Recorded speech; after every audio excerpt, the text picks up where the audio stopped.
Assalamualaikum warahmatullahi wabarakatuh.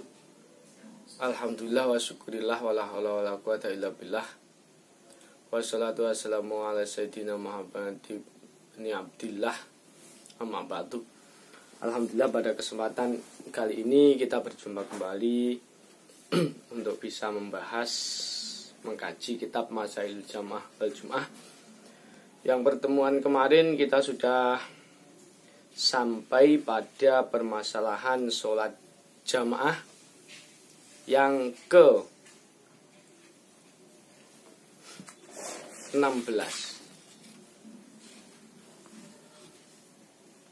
Jadi yang ke-16, yang ke-17, yaitu terkait dengan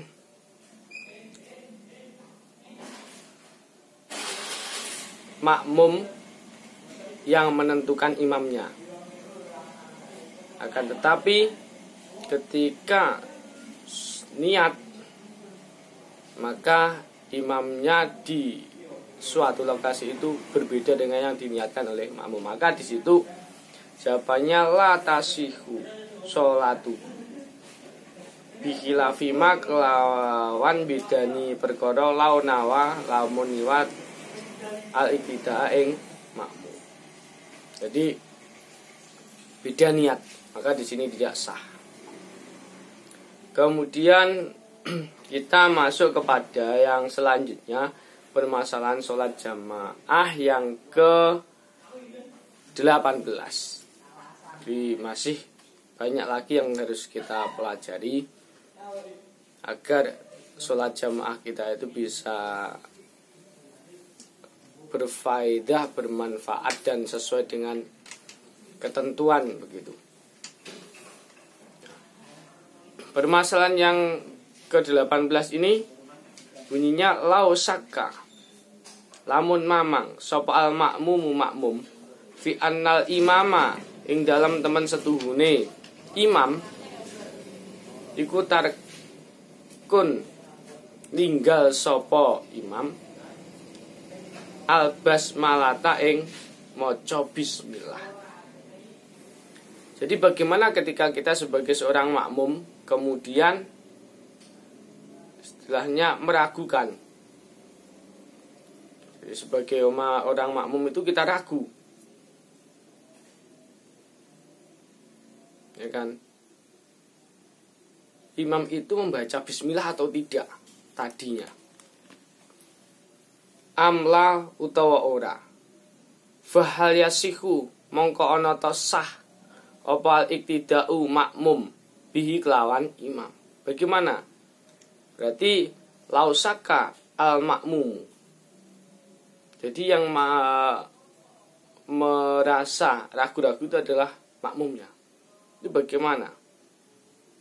Apakah kita sah, ya kan? Makmum kepada imam yang kita ragukan itu tadi. Dalam posisi ini kita yang ragu gitu. Maka jawabannya yasihu apa al-iktidau makmum. Jadi sah, ya kan, untuk makmum bihi kelawan imam, muhafadzatan krana ngreksa ngalal kamali ing atase sampurna indahu ing dalem mungguhe imam. Berarti apa? Mungkin kita sebagai seorang makmum itu kita tidak fokus untuk sholat jamaah. Mungkin pikiran kita kemana-mana, akhirnya nggak tahu-taunya kurang konsentrasi, akhirnya kita ragu imamnya itu tadi baca atau enggak kan? Otomatis kalau kita ragu kan dengan pendapat kita sendiri bahwa ketika seorang imam itu tidak membaca bismillah, dalam hal ini adalah sholat-sholat yang jahar, harus dibunyikan gitu ya. Nah, maka di situ kan akhirnya apa? Kita ragu, oh nggak sah, karena dalam Al-Fatihah itu ada bismillahnya.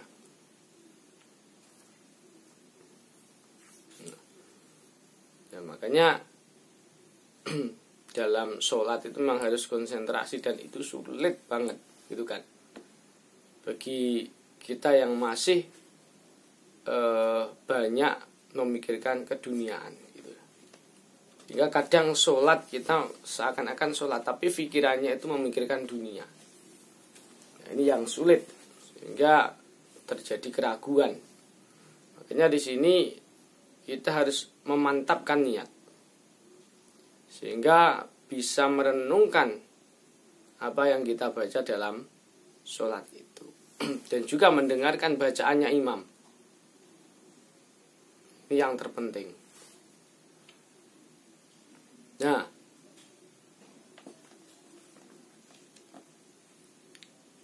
kama fi asnal matolib syarhi Raudhut Thalibin, terdapat pada syarahnya kitab Raudhut Thalibin, yaitu Asnal Matolib, juz yang ketiga halaman 263.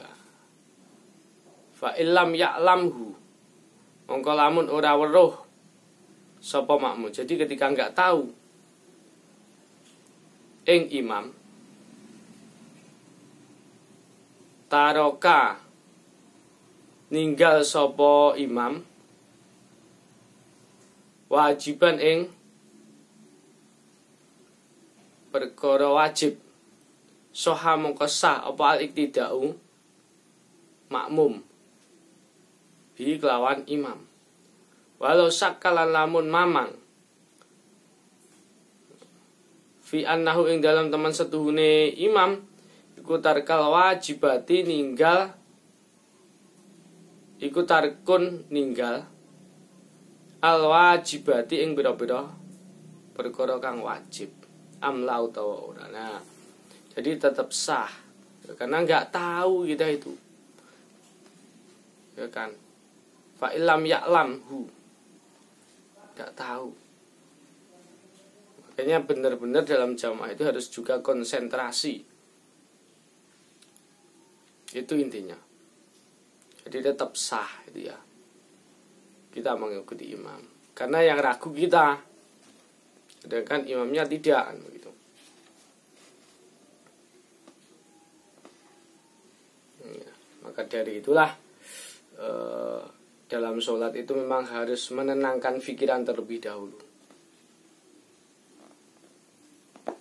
agar ketika sholat itu tidak kemana-mana pikirannya.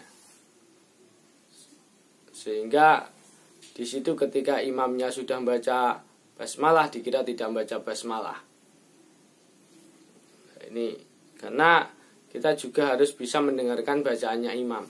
Ketika hal itu adalah hal-hal yang bersifat zahir, jahar, bacaan-bacanya harus dijaharkan.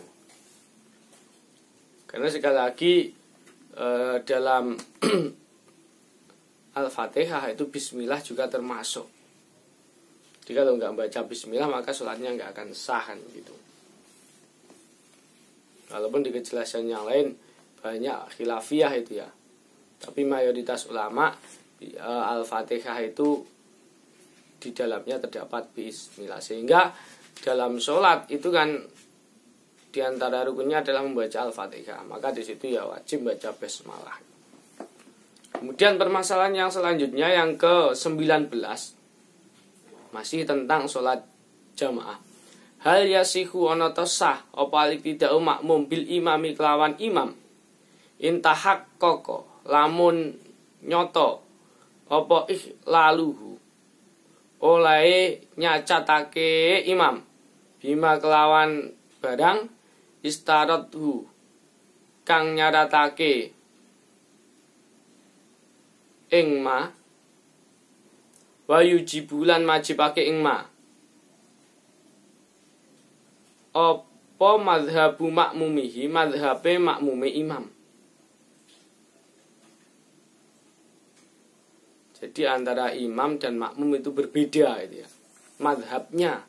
Ka sholatis Syafi'i kaya sholati imam Syafi'i, madhabe Syafi'i. Khalfa Hanafiyin ing dalem burine Imam Hanafi dadi makmum. Abdallah kang ganti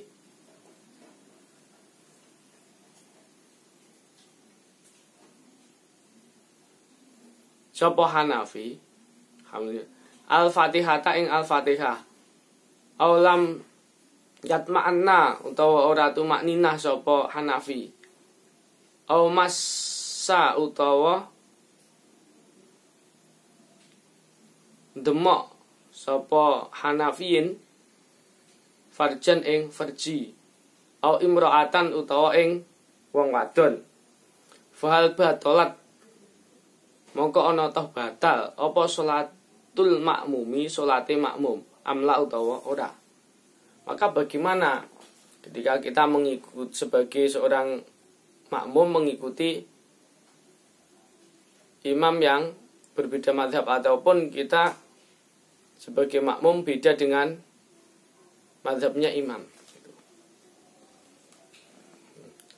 Fihi ing dalam hal permasalahan itu khilafun utawi persulayaan.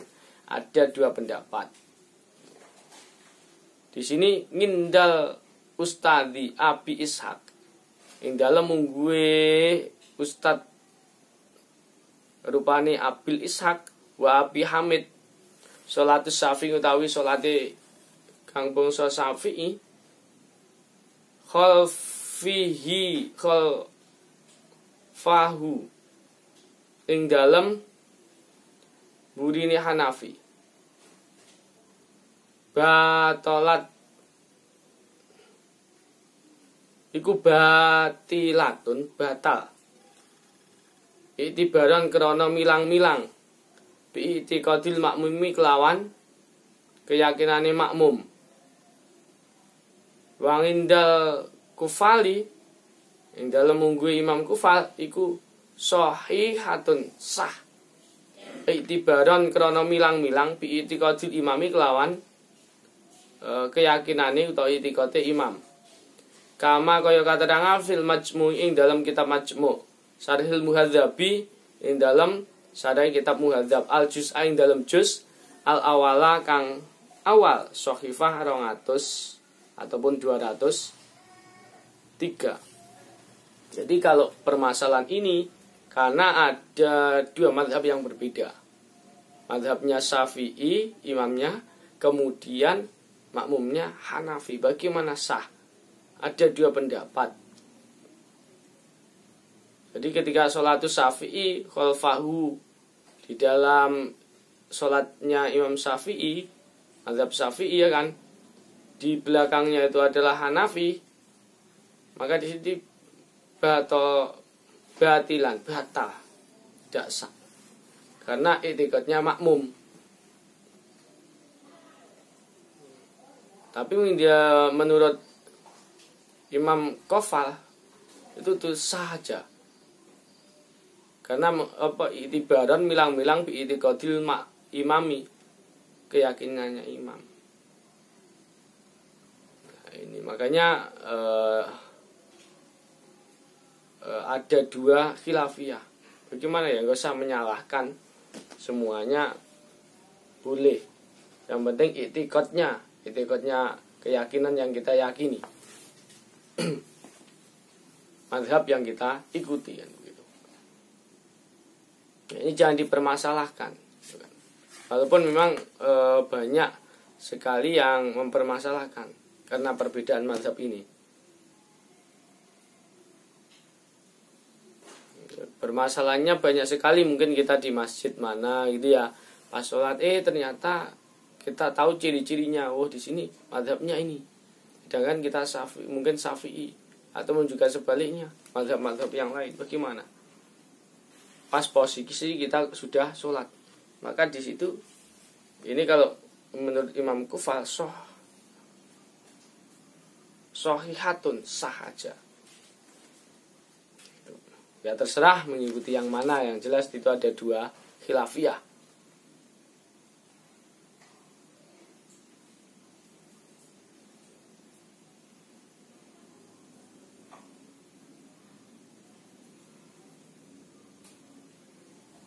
Nah ini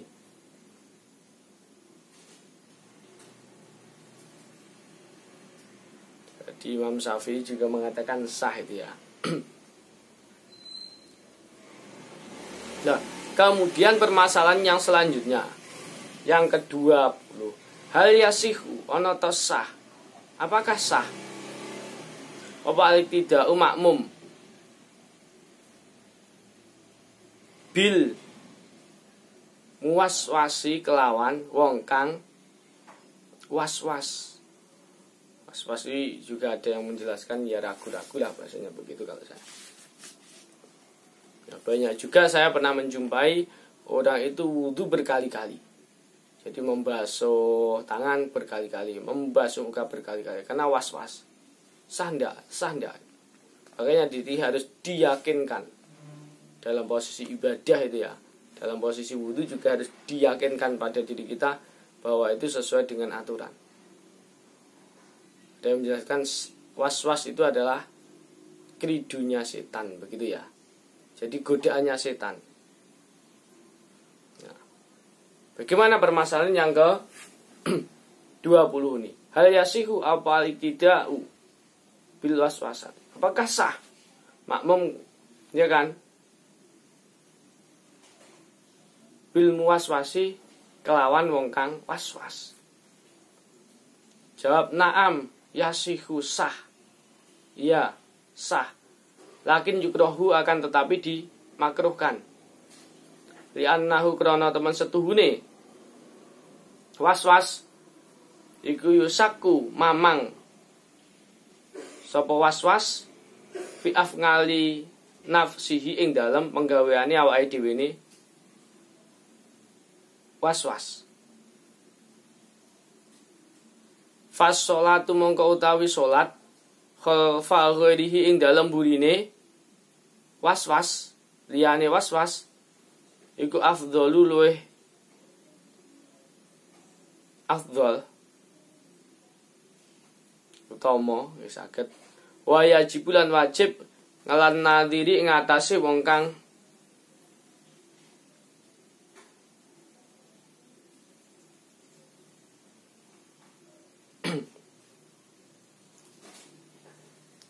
ngupakara wektu.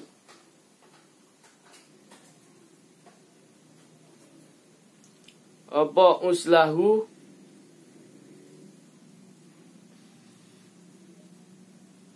nyopot waswas. Li anal waswasata krana temen setuhune waswas iku bid'atun bid'ah muharramatun kang den haramake. Kama kaya katerangan fil fatawi ing dalam kitab fatawi. Al fiqhiyati kang bangsa fikih, al kubra kang gedhe, al juz ing dalam juz al awala kang awal, halaman 220.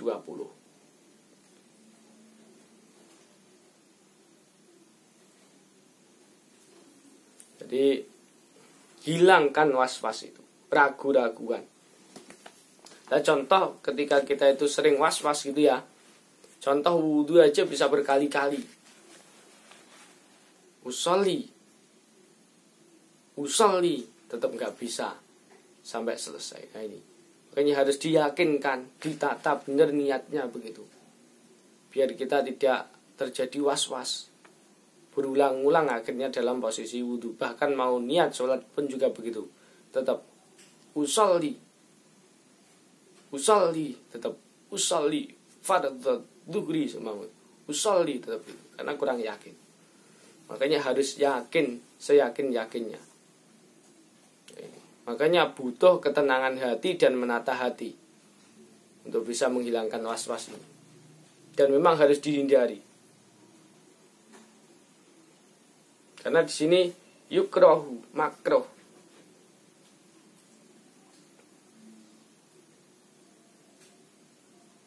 Karena apa? Dia merasa mamang, ragu-ragu terhadap sikap ataupun kelakuan yang perilaku yang dia sendiri lakukan. Ini makanya bagaimanapun ya boleh, tapi kita sekali lagi was-was harus dihilangkan. Dah, saya kira itu. Terima kasih, semoga bermanfaat. Kita lanjut di permasalahan yang kedua 1, kedua 2, kemudian ke 23, 24 dan 25 yang tentunya masih banyak lagi sampai berapa permasalahan gitu ya terkait dengan sholat jamaah. Kemudian nanti baru kita masuk pada permasalahan sholat Jumat. Dan saya kira itu semoga bermanfaat. Sekali lagi apabila ada kesalahan mohon maaf. Kita belajar bareng. Semoga ini bisa bermanfaat. Wallahul muwaffiq ila aqwamit thoriq. Assalamualaikum warahmatullahi wabarakatuh.